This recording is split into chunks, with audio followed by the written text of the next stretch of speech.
Kabar ini, kabar terkabar.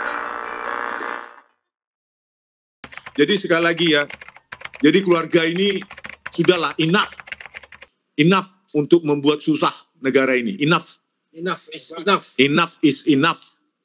Ya, jadi kalau Jokowi ini udah selesai sebenarnya. Selalu kita bilang ini di buku Jokowi's white paper itu sudah tidak bisa dibantah mereka lagi.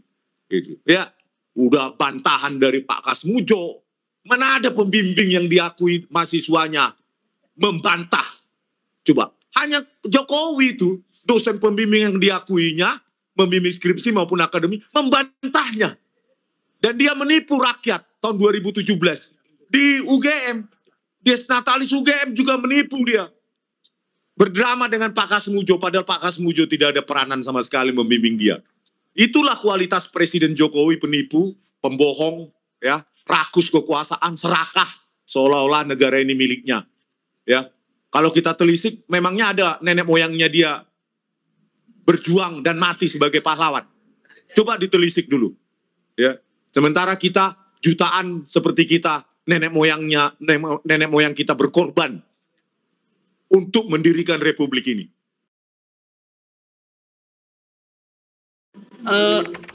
Yang pertama ya, jadi Universitas Mataram atau yang disingkat UNRAM itu adalah kampus yang ya grade-nya itu paling tinggi di Nusa Tenggara Barat itu. Akreditasinya itu paling bagus dan masyarakat NTB atau anak-anak NTB itu sangat mengidam-idamkan untuk menjadi lulusan di Universitas Mataram. Kampus negeri kan ya? Bahkan ya kampus negeri di Mataram, kampus terbesar lah kalau di Nusa Tenggara Barat. Bahkan sekarang populasi masyarakatnya itu mahasiswanya itu justru sangat heterogen gitu. Okay. Jadi dari NTT, dari Pulau Jawa, dari Bali dan lain sebagainya itu juga cukup signifikan sekarang. Jadi NTB itu juga kampus yang banyak dosen mahasiswanya itu juga yang terlibat dalam banyak dinamika nasional gitu.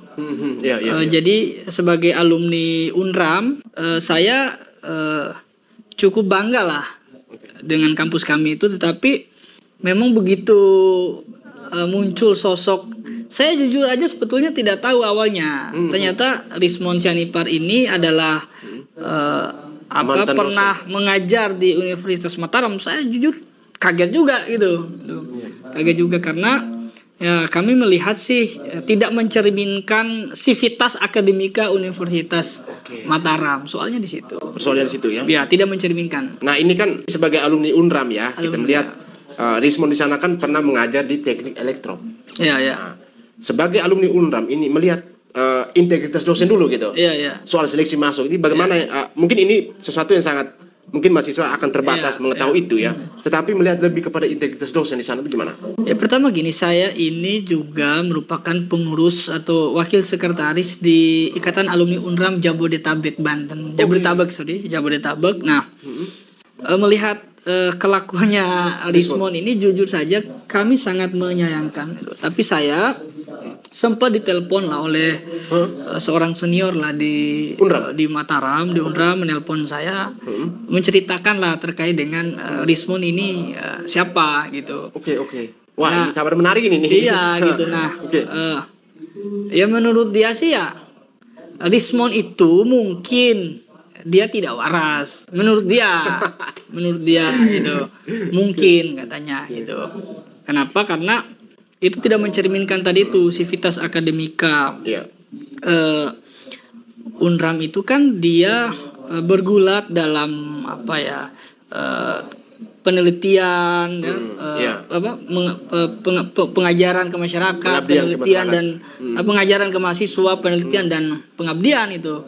Nah, tapi justru yang dilakukan oleh Rismon CS ini kan mengobar-ngobarkan tentang satu hal yang sangat aneh sebetulnya dalam sejarah dinamika di Republik ini, mengaku-ngaku sebagai seorang peneliti, seorang akademisi, tapi penelitiannya itu belum selesai tapi dikeluarkan ke publik, ke publik itu. Nah, saya juga tanya, kenapa ini Rismon ini betul mengkonfirmasi kan apakah dia betul-betul pernah mengajar di situ. Oh, dia sudah tidak di UNRAM. Nah, kenapa nih dia tidak di UNRAM nih? Itu, nah itu yang saya jadi gini, psikologi orang-orang UNRAM itu kayak tidak mau tahu tentang Rismon gitu loh. Sama dengan kampus Yamaguchi lah, kalau tidak salah yang di Jepang itu dia sama sekali tidak mau bicara tentang Rismon itu, sehingga kan muncul spekulasi. Apa mungkin memang tidak dikenal gitu di sana? Dikenal gitu, dikenal tapi orang di sana itu tidak mau bicara tentang Rismon. Kan biasanya kan lihat kualitasnya. Kita kalau itu alumni, kalau itu bagian dari kampus kita, dengan berbangga diri kita menyampaikan oh itu alumni kita. Ya. Kayak apa ya? Kayak orang itu tidak mau dikait-kaitkan dengan seorang Rismon. Jadi psikologi itulah yang terjadi kepada keluarga besar UNRAM yang kami lihat kayak tidak mau mengakui gitu loh bahwa Rismon itu adalah bagian dari UNRAM. Nah mungkin karena itu juga kenapa kemudian Rismon saat ini sudah tidak lagi menjadi bagian dari Universitas Mataram. Nah ini ketika bahwa ijazahnya diduga palsu. Yang waktu itu setelah dia katakan bahwa selesai dari Yamaguchi, dia melanjutkan mengajar di UNRAM nih. Ini sebagai alumni atau sebagai anak dari NTB juga ya, dimana ketika dosen dari luar masuk ke daerah ya artinya kita menyambut baik ya, turut memberikan kontribusi pendidikan di daerah. Nah itu kita sambut baik melalui ya standar apalah istilahnya pengabdian lah dan pengajaran dan sebagainya. Tapi di sini apakah ada hal yang langkah-langkah mungkin gitu loh bahwa gara-gara Rismon ini UNRAM jadi direndahkan ini gitu loh, ataupun gara-gara Rismon ini satu universitas, satu Mataram ini nih rusak namanya gitu.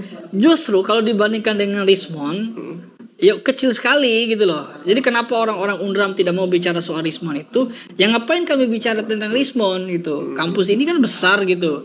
Ngapain bicara tentang Rismon? Justru bicara tentang Rismon itu ya justru menegasikan eksistensi kampus kami sendiri. Nah, yang perlu diketahui begini, kenapa Rismon itu ngajar di UNRAM? UNRAM itu kan kampus negeri.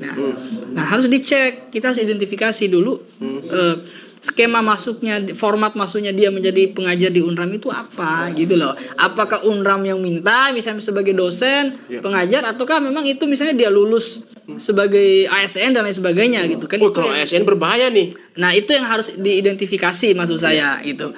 Nah, sehingga pengetahuan kami sih Rismon itu sudah tidak lagi menjadi bagian dari Mataram itu. Apakah dipecat atau apa gitu? Ya dugaan saya dipecat itu. Dipecat ya bisa jadi ya. Dugaan saya dipecat. Karena memang kemarin kan dia menulis buku menghilangkan gelarnya ataupun riwayat pendidikan yang dia Yamaguchi. Nah, itu dia menghilangkan, dia rilis buku itu. Jadi semakin kelihatan jelas. Tapi ketika tadi bahwa Rismon ini masuk ke UNRAM melalui prosedural katakan dari Dikti gitu ya. Lembaga sertifikasi ataupun dia mendapatkan sertifikat karena di dalam website UNRAM itu saya melihat Rismon ini ada nih begini loh. Kalau saya tuh gini, kita harus melihat orang yang muncul di publik itu kan kita juga identifikasi rekam jejaknya gitu. Nah sekarang dia berkolaborasi dengan Roy misalnya. Kan kita bisa buka jejak digitalnya bagaimana dia menghantam, menghina-hina Roy Suryo. Ini beberapa waktu yang lalu gitu. Lalu sekarang lalu sekarang mereka bareng dan lain sebagainya. Itu kan publik bisa ngelihat ini orang liar gitu loh. Ini orang liar. Nah, kan kita sebagai publik, sebagai masyarakat, ya mohon maaf lah saya klaim sebagai kelompok intelektual kan, harus mengkanalisir agar seorang seperti Rismon ini mestinya tidak muncul di ruang publik gitu. Nah hemat saya justru kemunculan dia ini kan menjadi penyakit publik ya, penyakit isu publik gitu. Nah menurut saya juga saya kritis itu kepada berbagai podcaster, youtuber maupun beberapa produsen TV nasional gitu. Ya ini Rismon ngapain diundang gitu loh. Yang dibicarakan juga banyak yang ngawur gitu. Tidak memberikan pencerahan kepada publik gitu. Mencecar secara brutal kan ketika ketemu orang dan lain. Sok jago lah kata gitu ya. Sok jago dan sok tahu gitu. Iya, sebetulnya orang bukan nggak jago gitu, tapi ngapain ngadepin dia sih gitu loh. Apa sih gitu loh. Ya benar. Ke Rismon ini. Nah, apalagi kredibilitas seorang Rismon itu kan sangat kita ragukan. Karena rekam jejak inkonsistensi dan kebrutalan dia itu tadi gitu. Nah, kalau sudah kita anggap dia tidak kredibel itu, maka ngapain kita melihat dan mempertimbangkan argumentasi dia ketika dia bicara soal ijazah Pak Jokowi. Dan itu parah. parah dengan secara terbuka dia menghina banyak institusi, polisi, UGM dan lain sebagainya. Ya, Pak Jokowi itu ya suka atau tidak suka, setuju atau tidak setuju dalam konteks demokrasi, approval rating dia dari rakyat ke Jokowi itu sangat tinggi. Itu suka tidak suka, elit suka atau tidak suka itu satu. Yang kedua, dari sisi jam terbang politik, Jokowi telah melewati fase yang cukup banyak dan tinggi dari tingkat wali kota, provinsi, DKI hingga presiden sampai 2 periode dan sudah melahirkan banyak produk-produk kebijakan. Nah, lalu hari ini kemudian ijazahnya itu kemudian dipersoalkan. Nah, ini orang bilang kan jangan dilihat siapa yang menyampaikan, tapi lihatlah apa yang disampaikan. Lo enggak. Kita harus lihat kredibilitas orang yang menyampaikan ini juga, kita harus lihat siapa dia. Ya, kalau seorang Rismon yang sudah kita anggap sebagai orang yang tidak kredibel, jangankan kita pertimbangkan, kita dengar saja itu tidak usah. Makanya saya menyarankan lah kepada podcaster, stasiun TV dan lain sebagainya itu, ya cobalah kita kemudian membangun satu narasi-narasi yang edukatif untuk masyarakat, sehingga konsolidasi nasional kita dalam mendukung program Presiden Prabowo Gibran, baik itu makan bergizi gratis, koperasi desa merah putih, sekolah rakyat dan lain sebagainya, program-program unggulan lainnya, kita kan mestinya mendesain satu narasi publik yang konstruktif itu loh, mendorong kesuksesan program-program besar ini. Ya bukan ini bicara ijazah yang secara automatically kemudian menegasikan institusi-institusi negara, Universitas Gadjah Mada, KPU, Bawaslu, kepolisian, institusi kepresidenan dan lain sebagainya. Nah, menurut saya sudahlah Rismon ini jangan dikasih panggung lagi sekedar. Berarti keyakinan abang ini bahwa Rismon itu benar dipecat di sana gitu ya? Ya, feeling saya begitu. Nah, tuh Sob ya, lo dengar gak tuh kata alumni UNRAM? Tadi dijelaskan sangat panjang ya oleh alumni UNRAM. Siapa sih Rismon ya? Dan kenapa kok orang-orang UNRAM hanya diem? Bukannya apa-apa, ogah, malu sama kelakuannya. Ya itulah ya. Dan benar emang Rismon itu pernah mengajar di UNRAM. Tapi saat ini dia udah nggak ngajar lagi. Entah dipecat atau hal lainnya. Aduh, gimana ini? Brutal banget orang nih ya. Tadi sangat jelas ya, udah dijelasin ya. Ya kita bisa menganalisa lah ya tadi apa yang dikatakan oleh alumni UNRAM sendiri langsung ya. Tentang keberadaan Rismon saat di UNRAM, sepak terjangnya, dan bagaimana respon UNRAM terhadap Rismon Sianipar ya. Dan tampaknya emang ogah mereka. Ngomongin orang kayak Rismon.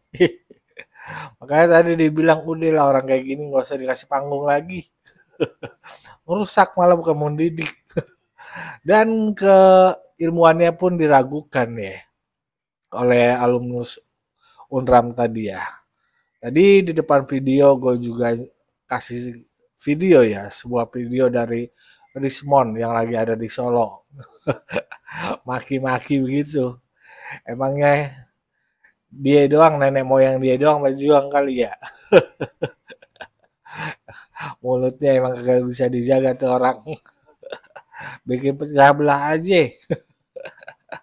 Ya, bagaimana menurut pandangan sobat-sobat? Berikan pandangannya di kolom komentar. Wassalamualaikum warahmatullahi wabarakatuh.